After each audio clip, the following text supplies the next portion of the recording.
बोलो श्री सुमतिनाथ भगवान की।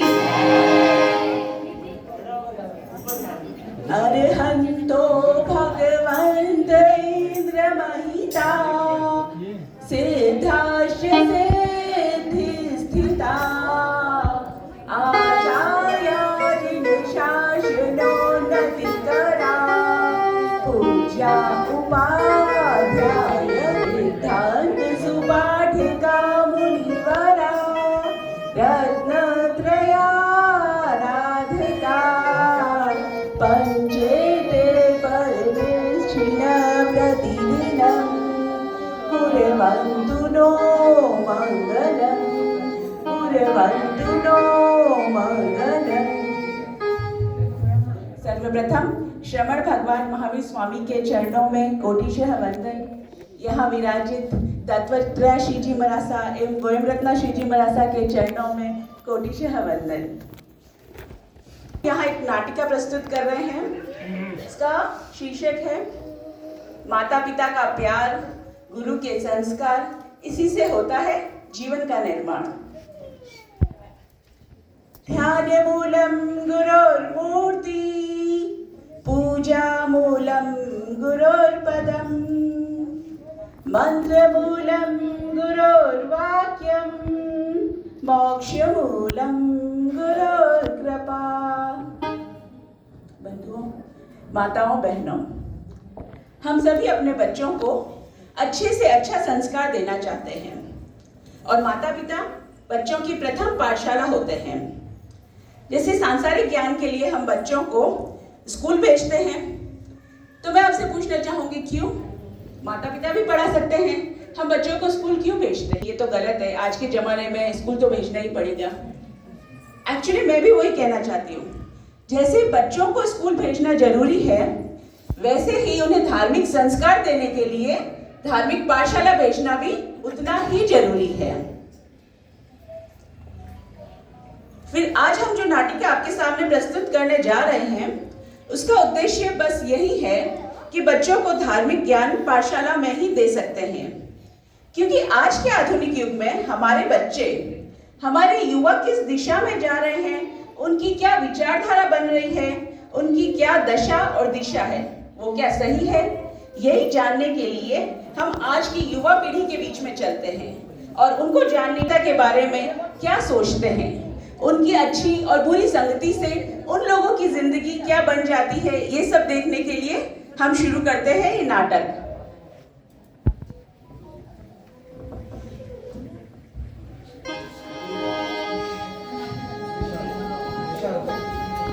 और भाई कैसा चल रहा है सब कुछ? सब मजा में। तू बोल। सब बराबर है।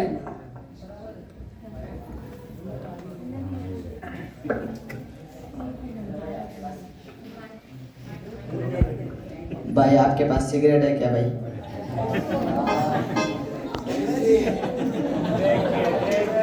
हेलो भाई, मैच बॉक्स।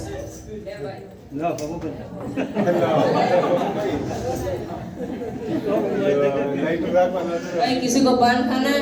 दे भाई। ले।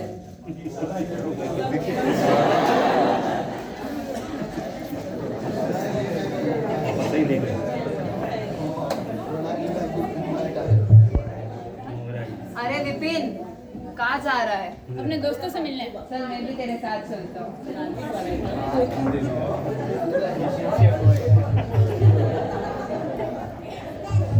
अरे भाई ये सब तुम क्या कर रहे हो? छोड़ दो, गंदी आदत है ये सब।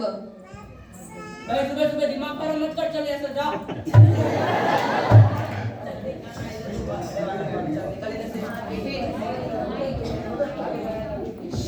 विपिन, इन लोगों को समझाने से कोई मतलब नहीं है। चलो हम लोगों तो अपनी बातें करते हैं। जब तक हम लोग बातें कर रहे हैं तब तक तो ये आदतें छोड़ दो। चलो ठीक है भाई, भाई की बात की मान रखे सब बंद कर देते हैं।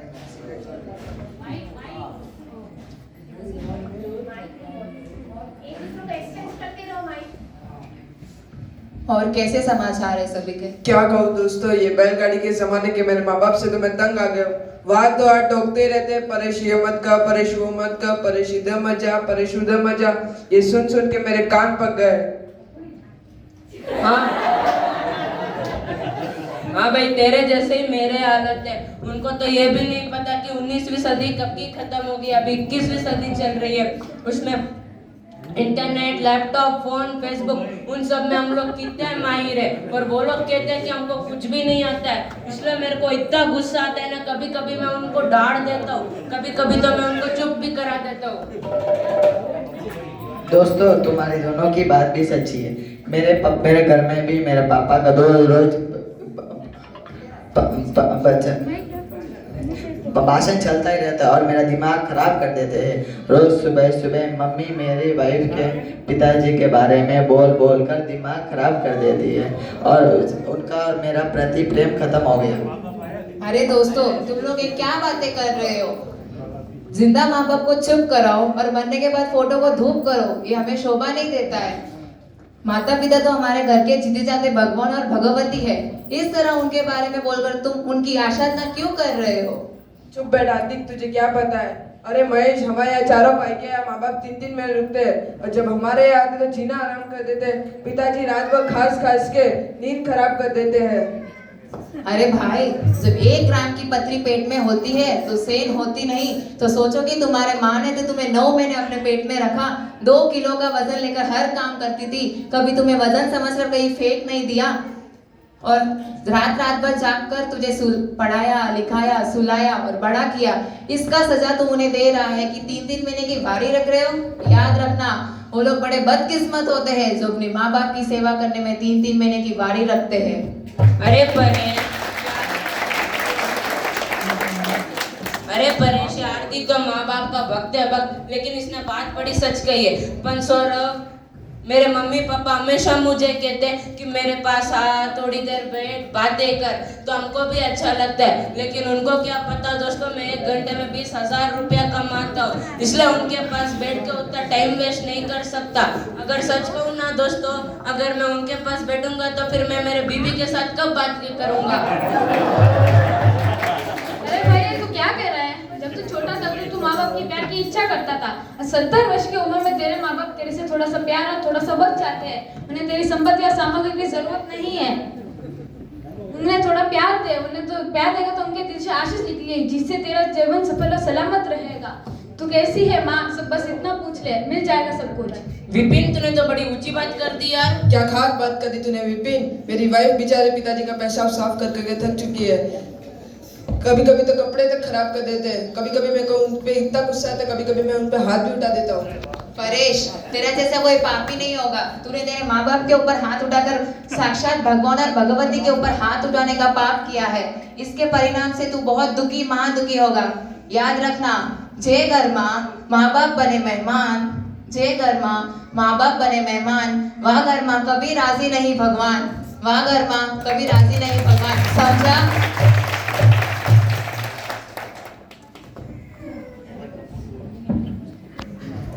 हो गया परेश? कहते हैं रोने के लिए कंधा मिल जाता है, पर गोद सिर्फ माँ की ही मिलती है। मखमल गद्दे पे सोने पे इतना मजा नहीं आता जितना माँ के गोद में आता है, जितना माँ के गोद में आता है। ऐसे उपकारी माँ बाप की सेवा ही संतान का जीवन का पुण्य ही है। भाई, मैं तो थक गया हूँ, इसलिए मेरे मम्मी पापा का झगड़ा रोज चिल्लाना झगड़ा और चलता रहता है। और मैंने तय किया है कि उनको वृद्धाश्रम भेज दो, ताकि हम भी खुश, वो भी खुश। सौरभ, लगता है तेरे बुरे दिन आ गए हैं। ऐसे बुरे विचार करते हुए तुझे थोड़ी सी भी शर्म नहीं आई? ऐसे गर्भ पाता जिन्होंने तुझे जन्म ही नहीं, तेरे जीवन दाता है और तेरे संस्कार दाता भी है, जिसने तेरे लिए पूरे अपने मौज शौक का बलिदान कर तेरे को पढ़ाया, लिखाया, बड़ा किया। इसकी सजा तूने वो दे रहा है क्या? अरे हार्दिक, ये तो सौरभ की माँ बाप की गलती है, जैसे जन्म से ही अनाथ आश्रम नहीं भेजा। उस सजा की गलती ये उन्हें वृद्ध आश्रम भेजने में तैयार हो गया है। अरे दोस्तों, पत्नी अपनी अपनी पसंद से मिलती है, परंतु माँ बाप अपने पुण्य से मिलते हैं। इसलिए पसंद से मिली हुई चीज के लिए, पुण्य से मिली हुई चीज को कभी नहीं ठुकराना चाहिए। आप सभी को पता है क्या, मध्य प्रदेश में आधुनिक श्रवण कैलाशगिरी नामक भाई अपने अंतिम मां को कंधे पर बिठाकर 4 धाम की यात्रा करा रहे हैं। उनकी यात्रा अभी तक चालू है। 70 वर्ष की उम्र में उनकी यात्रा पूर्ण होगी। हे कुपुत्रों, तुम्हें कुछ समझ आ रहा है क्या? भाई तेरी सारी बातें सही है, पर उनको भी अपने स्वभाव में सुधारना चाहिए। रोज रोज सलाह देते ये भी तो ना अच्छा लगता है। अरे भाई कस्टमर कैसा भी स्वभाव का अगर मुनाफा कराता है तो उसकी दो चार गाली भी खुशी खुशी सुन लेते हैं। तो हमारे माँ बाप हमारे ऊपर अनंत अनंत उपकार है, दे हम ऐसे देहा दिया। मैं तो कहता हूँ साड़ी वाड़ी लाड़ी अने गाड़ी ए बधाई करता मारी माड़ी।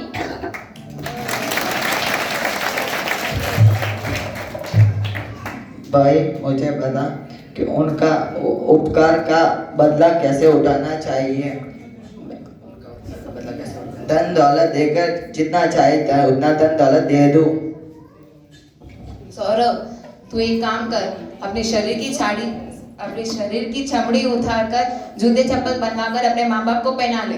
ये नहीं हुआ तो चमड़ी निकाल कर अपने माँ बाप के लिए ढोल नगारे बनाकर उनके गुणगान त्रिलोक में भी गाएगा ना, तो भी उनका उपकार हम नहीं चुका सकते हैं। हमें तो बस उन्हें प्रेम से, श्रद्धा से और खुशी से रखकर हमारे जीवन को सफल बनाना चाहिए। भाई हार्दिक, भाई विपिन, तुम्हारी दोनों की बात सुनकर मेरी आंखें खुल गई। मेरी आंखें खुल गई।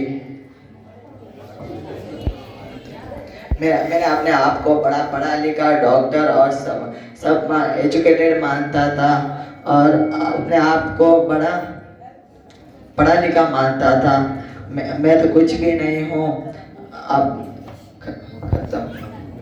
मैं अपने आज से वृद्धाश्रम भी नहीं भेजूंगा। भाई तुम दोनों की बातें सही है, मेरा मन भी निर्मल बन गया है। हमेशा बुद्धि से ही सोचता था। तुम दोनों की बातें सच्ची है। माता पिता भगवान और भगवती स्वरूप है।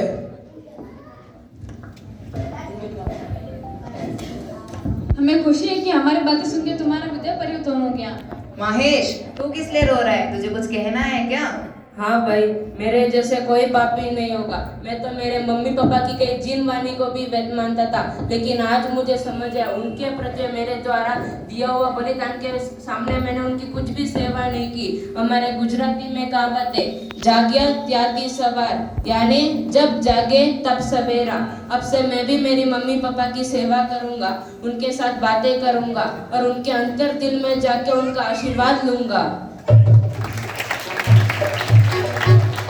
अरे पुण्यशालियों, अभी भी मंदिर के देवी देवताओं की पूजा करोगे क्या? उनको नमस्कार करोगे क्या? पहले जाकर अपने घर के जीते जाते भगवान और भगवती जैसे माँ बाप को रोज नमस्कार कर कर हमारे जीवन को सफल बनाना। अरे विपिन और हार्दिक, तुम दोनों ने अच्छे संस्कार कैसे सीखे हैं? हमने ये संस्कार हमारे गुरुजी जो पाठशाला पढ़ाते हैं उनसे सीखे हैं। हमें भी तुम्हारे गुरुजी से मिलना है। चलो, मैं तुम्हें पाठशाला ले जाता हूँ।